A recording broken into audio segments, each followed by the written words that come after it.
morning. My wife, last night I told her I got to get up early to give a speech, and she goes, at 6 in the morning? Who wants to listen to something at 6 in the morning? And it was more like, who wants to talk at 6 in the morning? But, you know, we're talking about vision, and that's really what gets you up and drives you on every day. And I'd like to start with a question. How many people, if you could raise your hand, are currently working for somebody or themselves? Could you raise your hand? Now, keep your hands up if you have a written down vision statement. Keep your hands up if you can recite your vision statement word for word. Close. No, close. Okay, I'll take close. What do you got? My vision is to empower thousands of people around the world to live healthy and wealthier lives while connecting with others and controlling their lives for the rest of their lives. Wow, okay. One other hand? Our members will manage and develop a great workforce. Okay. Did I miss somebody else that had their hand up that they knew their vision statement? How many people are working? Do you have your own companies? No, it's an association run by our members. Okay. Are you the executive director by chance? No. Okay. I do leadership training. Because we'd expect the executive director to actually know the vision statement, but well, it's an interesting thing. I was speaking to. Network marketing. Is your own firm? Yes. Yes. Well, it's kind of important, wouldn't you think, that the owner should know the vision of the company? But surprisingly, not necessarily. I was speaking to a group at George Fox in their master's business program, and they introduced themselves. There were about 25 people there, and they went around and they were working for Intel, Hewlett Packard, Providence Healthcare, Legacy Healthcare, all these different big companies. When I asked them, raise your hand if you got a vision statement, every hand went up. And I said, keep your hand up if you can say your vision statement word for word. Every hand went down, which is an interesting thing when you think about it, that here we're working for somebody and they have taken the time to articulate a direction they want to go, and very few of us know what that is. So you start thinking about, okay, if you don't know what the vision is, how do you know what you're doing? Well, if people don't tell you what the vision is, or you haven't put it into your own system, then essentially you build your own vision. There's a scripture that says, where there is no vision, the people perish. And I think what that really means in the extreme case is that you literally die. And you probably know people like this. You know, they've been married for 50 years, 60 years. One of the spouse passes away within sometimes a very short period of time, sometimes days, the other one passes away. You know, that length and reason for why I'm here goes away, and there they go. Well, in the business world, you don't see people dropping dead because they don't know the vision. But what you do see is there needs to be a vision for driving you every day. So if you, the employer, don't give me one, what will I do? I'll make up my own. My dad used to have a saying, if you haven't heard a rumor by 9, start one. Well, in the same sense, if you don't have a vision given to you that you're laboring under, you got to have something to get you going, so create your own. So you think about that in what a flock of birds looks like. An organization with a vision looks like that flying V you see, you know, where all the birds are going together. An organization where everybody's got their own version of the vision because they don't really know what the vision looks more like a block of cheese going through the air. You know, I mean, it's some sort of togetherness, but it's certainly not aerodynamic. And there's people on all sorts of ends of this thing. You know, it's not a big concentrated group moving forward. So as a contractor, productivity is extremely important to us. You know, it's important to every business, but as contractors, we're looking at it all the time. You know, we've got so many man hours per unit of concrete placed, so many man hours to do this concrete form, so many man hours, etc. And so we're always measuring it. And you've heard that adage, what gets measured gets done.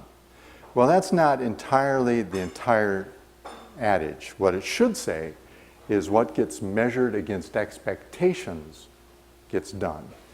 And as businesses, and we run into this all the time, the people that are actually doing the work don't know what the expectation is. They don't know where this thing's supposed to go. And we see this all the time in our own business. We'll send guys out to the field and say, dig a ditch. Okay, where? The first piece of information I need, you know, from here to there. Okay, good. and they go off. And all they have been told is this deep and it's that wide and it's this long. And we think that should be all the information you need to know. But in reality, they can't be productive doing that. Their best productivity will come if we say, I'll tell you what, I have got to get this ditch dug from here to there, this wide, that deep, and I have 4 man-hours to get that done. Now, the person knows what I'm laboring under. They know the expectation that's been given me that I can make this thing happen. Now, as we measure against that expectation and say, I noticed early on in the progress, you're not getting, you're already supposed to be half done and you're only a third done. What's hanging you up? And you can start helping people tweak and adjust. Well, in a business, you think about it, we have, and when GoRo mentioned 300 million, it's a little down from that now, I got to tell you. Right now, fortunately, healthcare is a big marketplace for us, and they continue to have funding. Higher education continues to have funding. That's a big marketplace for us. But everything else is done. People aren't building office buildings anymore. There's certainly not much retail going on. So you got to find it where you can get it. But what we've done at the peak, we had about 450 people working for us. So you think about that. And we have an office in Boise, Idaho, an office in Seattle, an office in Corvallis, and Portland. So you can't be, if you're the leader, you can't be everywhere with everybody all the time. So the question is, how do you make sure that those people are making the right decisions every day on the behalf of the organization? Well, they need to know where the organization's going. I collected, as we started developing our vision, for the organization. In fact, let me go back. My dad started the company, as GoRo mentioned, in 1950. I'm second generation, took over in the late 80s. My dad came out of the military version, so everybody was a good soldier. Yes, sir, no, sir, thank you, sir, how far, sir, And when he told you to do something, he did not expect you to question it. He just, the only question you should ask, and you've heard this, is how high do I jump? Jump, how high, sir? Thank you, sir. And we considered him, he was a benevolent dictator, and he liked it like that. Well, and that's fine, but the problem with once the dictator's out of the room, nobody knows what they're going, and plus, then we start talking about him. Right, so it wasn't working really well. I mean, it worked well when it was a smaller company because he could be most everywhere all the time. But when we got to be larger, it became harder and harder for him to manage the organization. So when I came in, eventually got out of the band, realized I wasn't going to be a rock star, and so went back to school. That was my fallback position. And went to Oregon State, got a degree in business and engineering. And when I came to work, I had ideas, I had opinions, and I wanted to put them into the business. And my dad was like, that's not happening.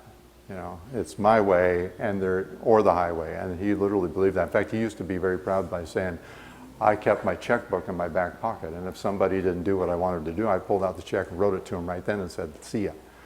And that's the way he did it. Well, in our world, I mean, not a one of us would want to go someplace and work like that. So I said, we need to have people that can make their own decisions, that aren't just sitting there waiting for somebody to tell us what to do. So we decided to create a vision. So I started noodling on a vision, and I mean, we'd fill up a couple pages, and we got a committee together in the organization, and literally it took over 1.5 years for us to get to something. And we could never get it down below a couple paragraphs. In fact, we never even really tried to get it down below a couple paragraphs, and we would wordsmith, we'd argue over a word in that vision statement. And then I was someplace on a business trip, and I was reading somebody's thing, and they said, and it might have been an association, and they said the association of choice. And I got to thinking about that. Really, that is what we're about. We want to be the builder of choice. We want clients to choose us. We want to be chosen when we go after a project. We want people who are going to come to work for someplace to say, I want to work at Andersen. So we started talking about that. And at first, my people go, builder of choice, that's stupid. I mean, what do you get out of builder of choice? And so we started arguing about that. And I said, just think about how simplistic that is in terms of, I can tell you builder of choice, you could go away and I could see a week later and you could probably tell me their vision statement's a builder of choice. That was the power of it. So we adopted that and we oriented all our people and said, okay, here's the gig now. The vision is builder of choice. That means everything you do, everything you think about when you're on this job needs to make us get chosen. So now, whatever you do, just make sure it gets us chosen. So you start thinking about that. If you're now a guy out in the field working on a project, you start thinking about, well, I got to get us chosen. You know, would the owner choose us if they found out this thing? And we've kind of adopted this byline we say to each other, you know, if the owner found out what you're about to do, would they choose you? And if you think, yes, they would, then go for it, fully empowered. If you think, no, they probably wouldn't be happy if they found out what I'm about to do, then don't do that. You know, and we realized we needed some values that people could base their decisions upon. So we created 9 core values that we run our company by. And so we've got the vision and values. I don't know if you've ever read much Drucker, but Drucker created kind of a hierarchy of organizational determinants, the things that drive you forward. And the first one is vision. You know, where are you going? What are you going to become? You know, the next one was values. You know, how are you going to manage yourself? How are you going to decide which way, you know, how you treat people, how you treat your own organization, the kind of things you leave. And those are the things that people, when you typically, in fact, I did a workshop one time on vision for a bunch of companies, and I said, okay, write down your vision. The first thing, just take a few minutes, write down your vision statement. If you don't have a vision statement, make one up. And then I had them read them to each other and then report back to me. And what you found is they were primarily values that they were writing down. Highest quality, high integrity, you know, things like that. When you think about the vision is where you're going, right? It's what you're going to become. So if you're telling me my vision is to be high quality, what kind of quality do you produce currently? High integrity is my vision. So we lie currently, but we're hoping that one day, you know, we can actually start telling the truth. You know, so you got to, those are values. You know, so we're a high integrity company. You know, our word is our bond. What we tell you, we're going to do. You know, we produce high quality work or nothing else. We do it safely or we don't do it at all. You know, those are your values of your organization. Your vision is where you're going, and your vision is like that carrot in front of the horse. I mean, I can sniff it. I can get my tongue on it once in a while, but I can never get it quite in my mouth to bite it because it's just out there. If your vision is to make it to tomorrow, you know, that's not much of a vision. Unless they told you were supposed to die yesterday. You know, so you got to put your vision out there where it means something to you, where you got to push yourself, where every day you get up and you go, okay, I got to make this happen. You know, I've got stuff to do, I've got places to go, people to see, I got to make things happen. If you don't have that kind of a vision in front of you, then you really don't have a vision. And it's interesting, at Oregon State University, I was speaking to the senior business leadership class, and I asked all those people, who here has a personal vision? Not a hand goes up. So I go, who here knows where they want to go? And you know, some hands went up. And so you ask a couple of you, where do you want to go? And it's like, I want to work in the such and such field. Okay, well that's more a goal, right? It's where do you want to go is your vision. It's interesting, and I'm sure all this that work in business, the first thing that usually gets asked when you sit down in a meeting is, what's your strategy? Well, in the Drucker's hierarchy of organizational determinants, it goes vision, values, mission, goals, objectives, strategy.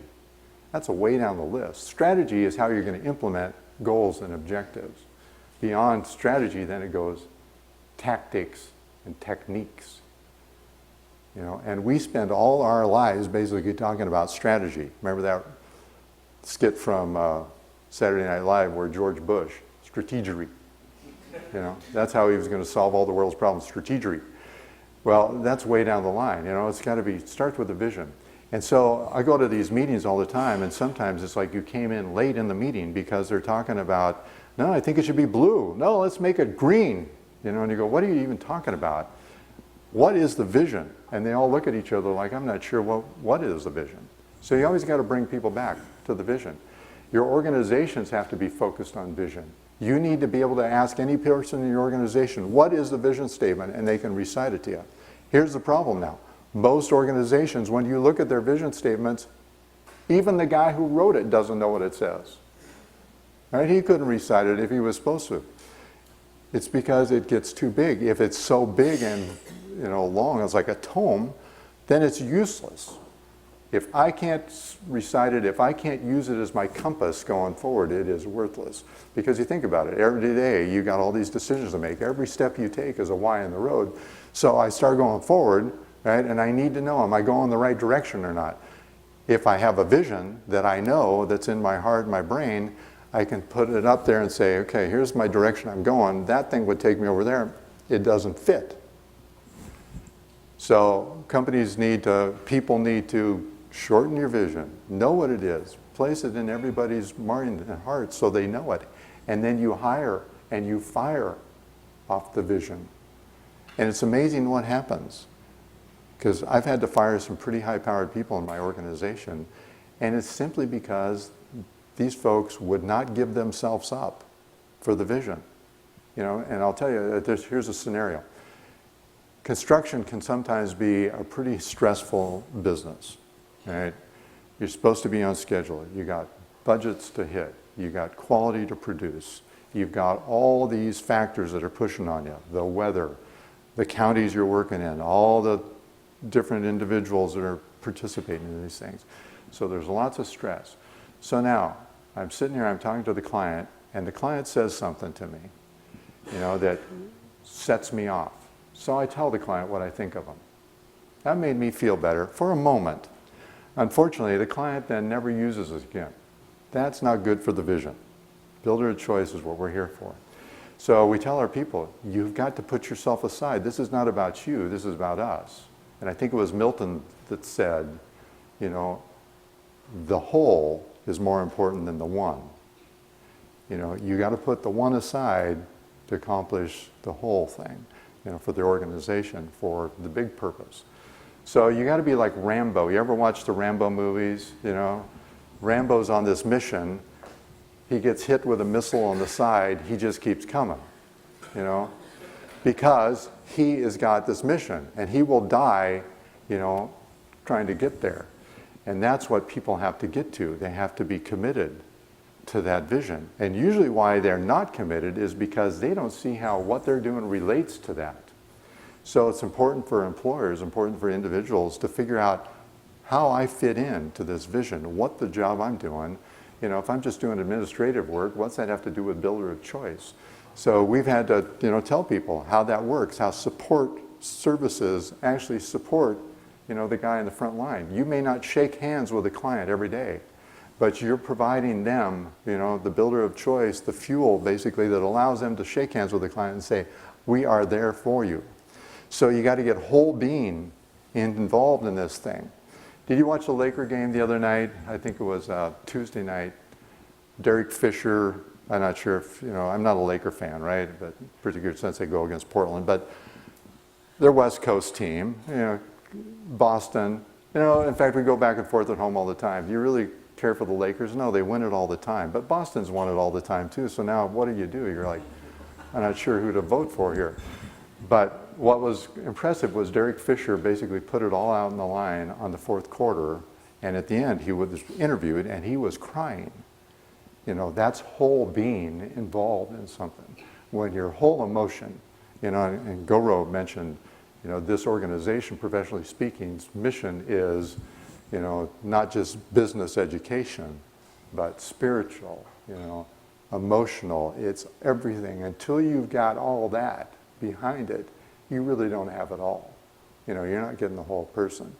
You need to get the whole person, which means you need to get them engaged. The only way to get them engaged is a vision statement that they can relate to, that they start feeling, okay, I'm going to make this a builder of choice. And as they do that now, I don't have to be next to them.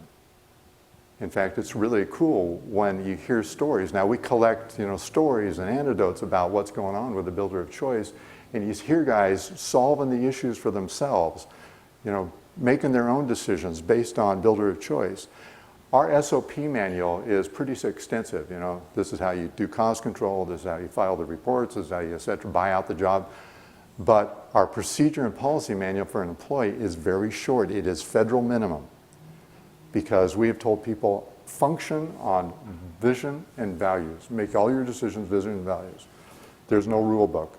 You think about it on the control side of things. You know, when you're a baby and you're first born, if I put you in the middle of the table and said, stand there, you just flop over into a heap.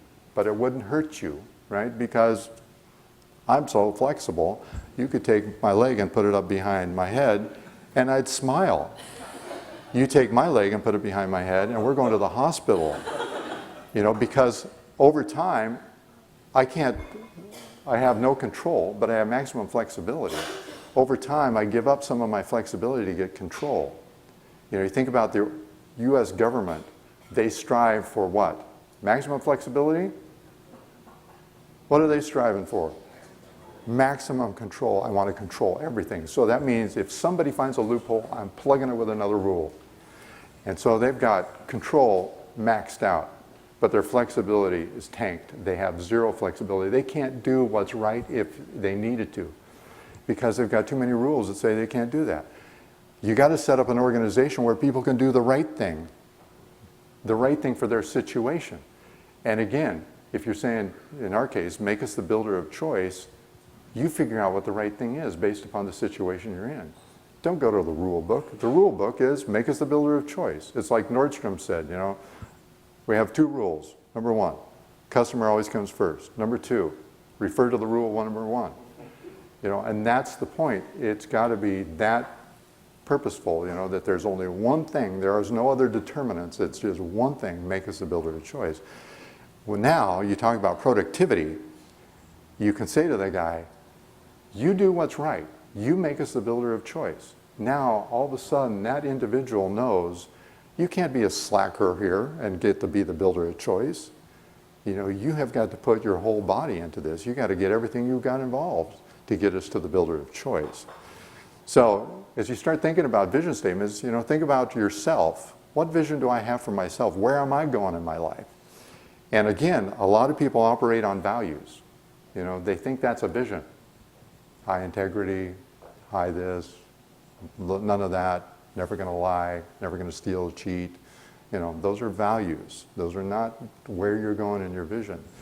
You know, and as an organization, at that George Fox thing I talked about, as we talked for a while, one of the people raised her hand and she said, I'm like employee number 16,000 something something at Intel.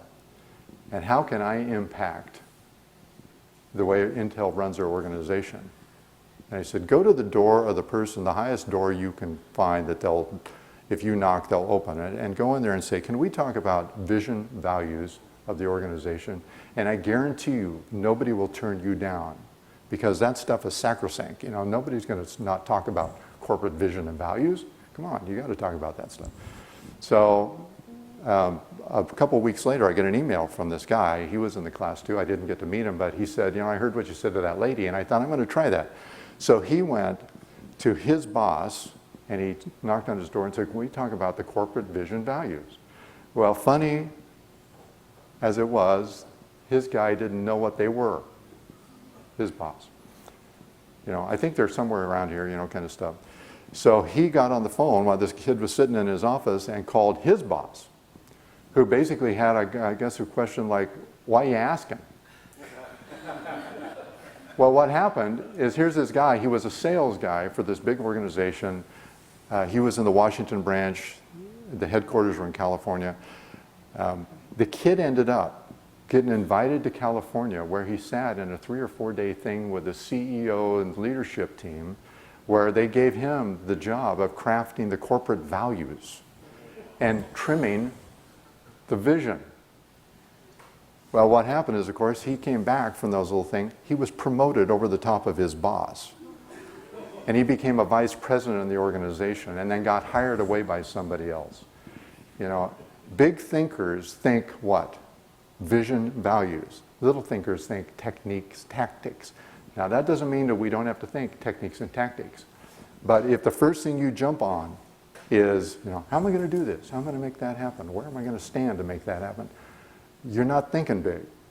Big thinkers think vision, values. How are we going to make this happen? You know, how am I going to get everybody rallied around this thing? Those people go places. The rest of the people, my dad used to have this saying. You know, he had a bunch of sayings. Some you can repeat, some you can't. But one of the things that he used to say is, you know, I can hire all the technical talent I want. People that can drive other people to do things, that's different. And you think about it, the word motivation is actually two words, motive and action. You know, if you give me a good motive, I'll take action. Well, the good motive has got to be your vision, and that will inspire action. So vision becomes compass, the action, the filter mechanism that you use for making your decisions. You know, before I do this, I got to ask myself, what I'm about to do, if somebody found out, would they choose me? You know, all of a sudden you have a way to make decisions, and everybody can make, you know, process it the same way. So in some cases, I've had guys spend a bunch of money because they thought it made us the builder of choice. And in some cases, I'm going, okay, you probably didn't need to spend that much money, but I can't fault you for what you did, and I'm standing behind you. You know, versus the people that waste money and do not accomplish anything in terms of driving our vision forward. So I'm not sure, Roger, where I am in terms of time here. About time for Q&A. Okay, so done with the comments, open it for any questions you might have. So Dave, I've also been a part of the visioning process, and so often it happens that at the end of the day it goes into your file cabinet and you shut the file cabinet, and you might come back to it a year later or a couple of years later. Can you talk about how you actually make that real and throughout the company? So the question is, you know, how do you make the vision statement something that's a living document and not something that just sits on a shelf somewhere, where most of them sit, or in a file cabinet somewhere. And so what we've done in our organization is we have it on our business cards. So here it is right at the front of my business card. Of course, you can't see this, but it says Builder of Choice. And on the back of the business cards are our values. So we literally, every meeting, we talk about the vision. You know, we relate everything to the vision. Is that going to make us the builder of choice? How do we make us the builder of choice? You know, we want everybody thinking about that. The biggest challenge we have is making sure that the guy who's swinging the hammer, who's there just part-time, you know, for this concrete pour, has some kind of sense of that, because, you know, like I say, the weakest link in the chain determines the strength of that chain. So if you don't have the individual, you know, who's doing something that has the relationship to the success of this project, aware of what you're there to accomplish, it doesn't work. It's kind of interesting that I went in day before yesterday and complained to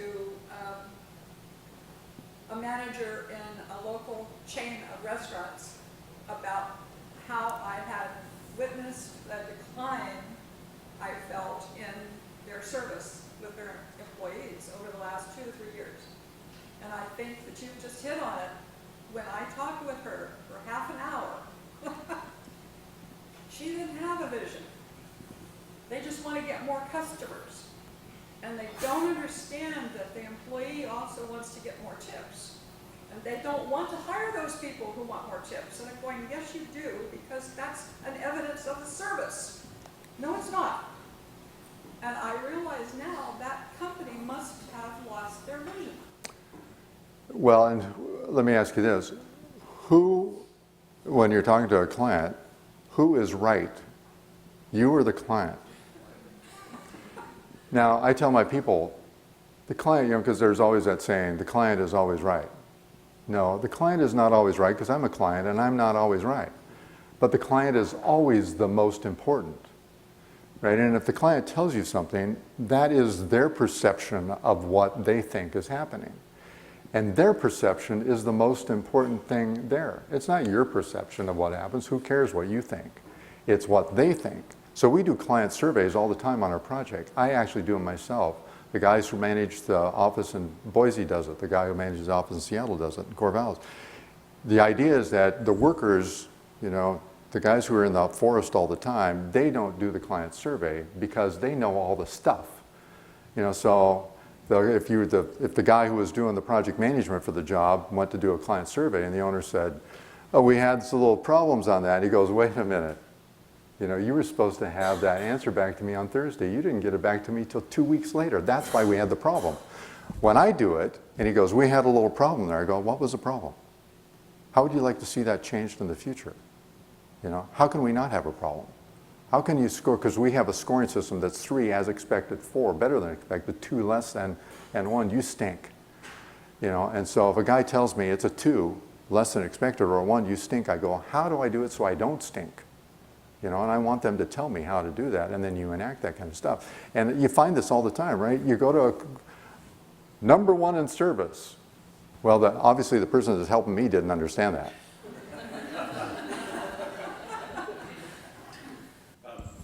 Sort of a purely theoretical question.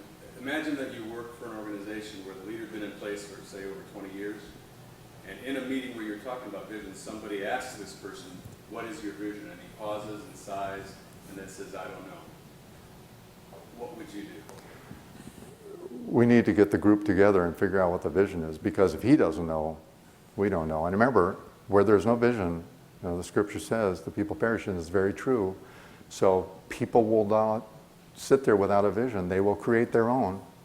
And all of a sudden, you know, this nice little form flowing through the air looks like that big square sheet of plywood. You know, so you got to get people together. And it's so often we see this in construction, it's so funny, you know. Why do you form your organization? To make money. Well, now sell me your organization based on your vision. Okay, I'm here to make money, and I'd like to work for you. I'm not sure that I want you to work for me. How do you apply this process to your personal life, your family life, and your spiritual life? Okay, talk about your personal. So let's say my vision is to make heaven my home.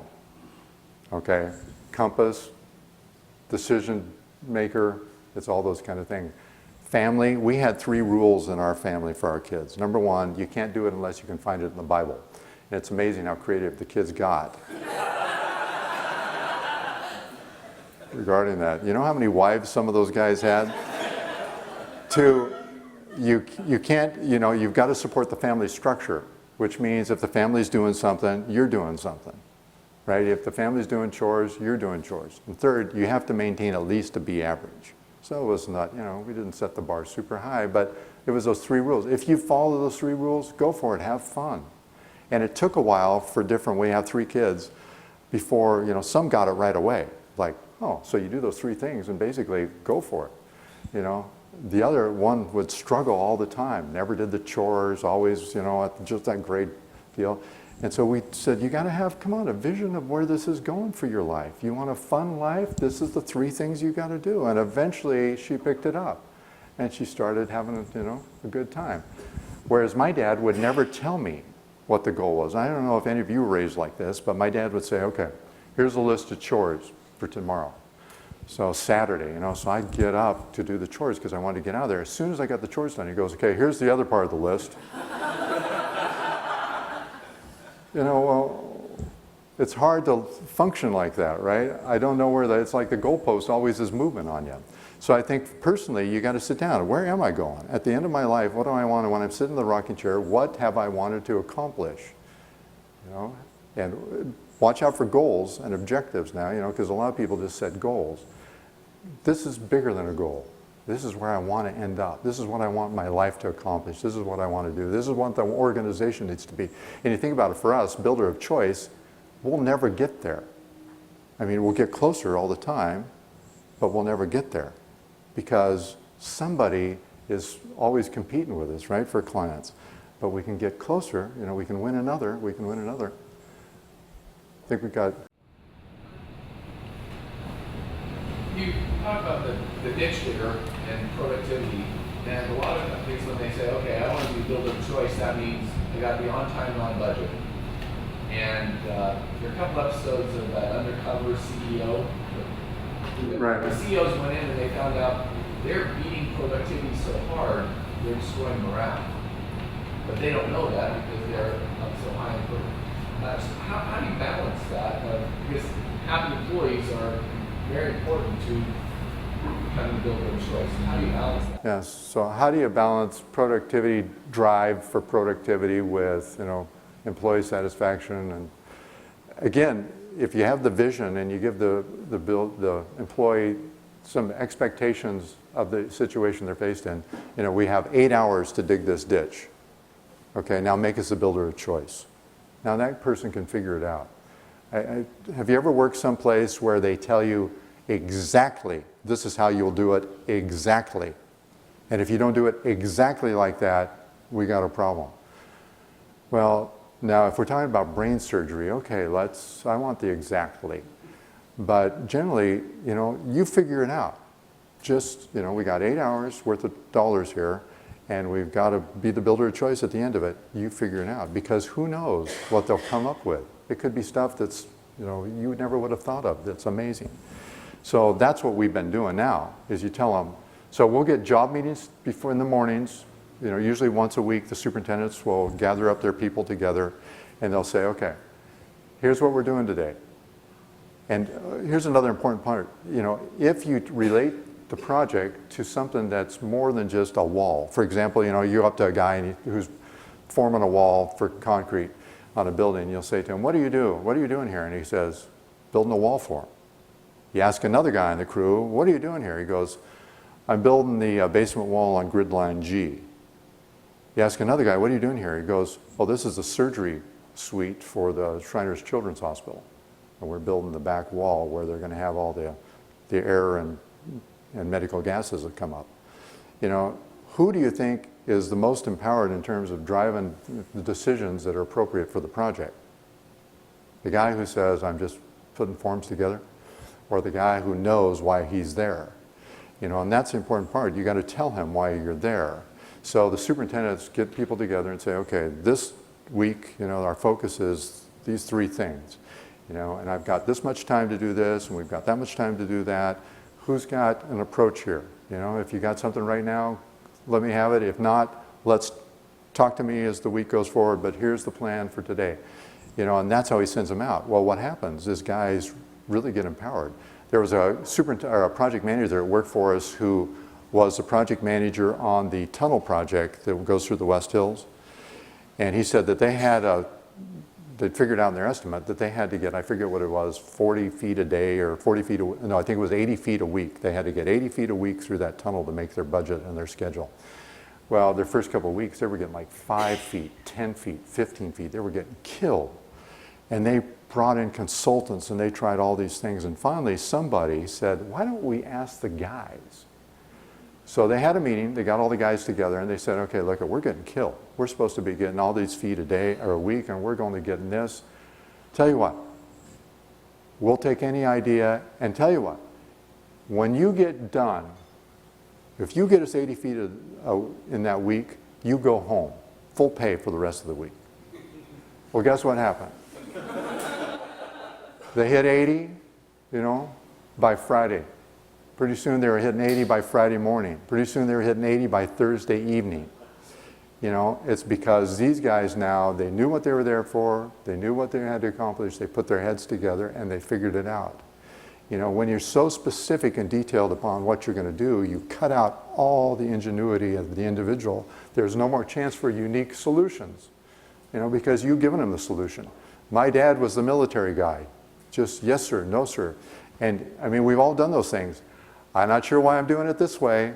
We should have done it that way, right? Doesn't make any sense, but that's what he said. We don't want that in our organization. One of our values is we take responsibility, because we don't want people saying, you know what, that's what he said he wanted. Here it comes, We didn't want that. So we told our people, take responsibility. If you see something, you got to say something. You can't be that guy on the wall who's sees the enemy coming and doesn't say anything. You're guilty if you do that. You have got to stand up. If you see another team member having a problem, you've got to step up and help them. You can't let anybody fail, and that's part of the vision, builder of choice. Any more questions? How do you link that to the employee thinking, what's in it for me? I think you've answered part of it for me. That everybody in the world has to be coming, or is coming from, what's in it for me? To a certain degree. Yeah. Well, and I think when people start realizing, and we do an all for one, one for all kind of a thing, the Three Musketeers. So how we organize ourselves is, at the end of the year, we take all our profits and we split them 3 ways. A third to the employees, a third to the organization as a return on investment, return on equity, and a third goes to our favorite person, Uncle Sam. Okay, and that's how we do it. So we tell our people, this is your organization. You're making money for yourself. You know, the builder of choice. You know, and there's a lot of pride, right, in doing stuff. And when you're in the building business, you can go and say, look at this building I built. You know, I built this. You bring your kids here and your friends here, and I built this building. So there's that kind of a deal. And I think when people realize that the vision is bigger than this, because typically if you don't sell somebody their vision and you say, what's your vision? It's pay me. That's my vision, you know, and it always will relate to that kind of base stuff. So you got to give them something higher to aspire to. My team's mission values essentially are to connect people's values with their finances, and we do a great job of communicating that. But what we have a hard time with is sometimes dragging the values out of the client. And I was just wondering if, since you have a really kind of unique way of maintaining your vision, if you ever struggle with the client or the owner not knowing what their values are, and therefore they don't really connect. Yeah, well, that's all the time. So what we've done is we do, okay, well, answer this question, then we're done. All the time, what we do is we start out, particularly if it's a new client, we will do a partnering meeting at the start of the project before we really begin any work. We'll get the client and all the players together, so that means the design team, all our people that are going to build it. If we know the major subs at that point in time, get them together. We get them all in a room, the people that are actually going to be managing the work, the user groups, if it's a client, you know, that has big organization with departments and users and stuff, get them all in the room, and we ask them basically three things. One is, you know, let's catalog the expectations you have for this, a project we're doing. And we don't just want, you know, on time, on budget, good quality. We want to know if the owner, you know, will tell us, my job's on the line here. You know, I only have this much money. I can't go back to the board. You know, we want those expectations the best we can get them on the table. So we catalog the expectations. Second thing we do is we determine how we're going to communicate with each other. You know, how are we going to talk to each other? So, and you may have some clients that'll say, don't ever talk to me. You know, unless it's an exception to the plan, I'm too busy. Others will say, don't take another step until I know what's going on. I want to know what's going on all the time. So you got those kind of extremes. So you need to find out where the client is. And they want, some say, you know, no surprises. I want you to do, you know, they've got all these communication guidelines. So we get those on the table. And then the third thing is we develop a score sheet for how we're going to evaluate ourselves. Because it's a game all the time. I mean, every business is a game. So let's score it. So what we do now is we have those three things. So now the client takes off, and we've got expectations, right? So we go forward, and now if all of a sudden the client goes, that's wrong, we go right back. This is the expectations. Now the client may have changed expectations, which is fine. The client can change expectations all they want. We just need to make sure that we know them, you know, and that the team knows them. And then we're scoring on those expectations all the time.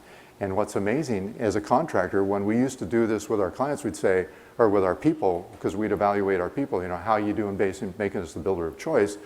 Early on, they would say, I don't know, I haven't talked to the client lately. Well, that's not good.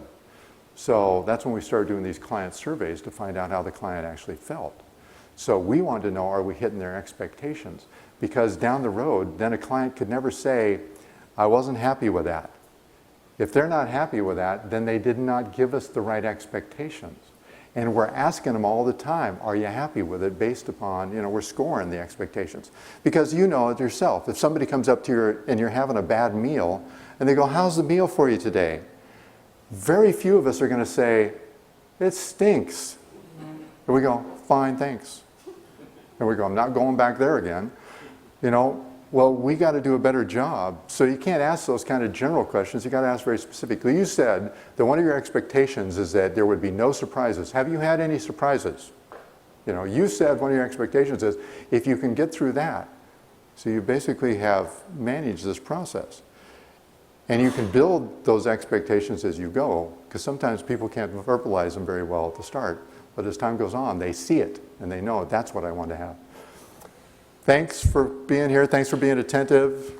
And have a vision. Go someplace.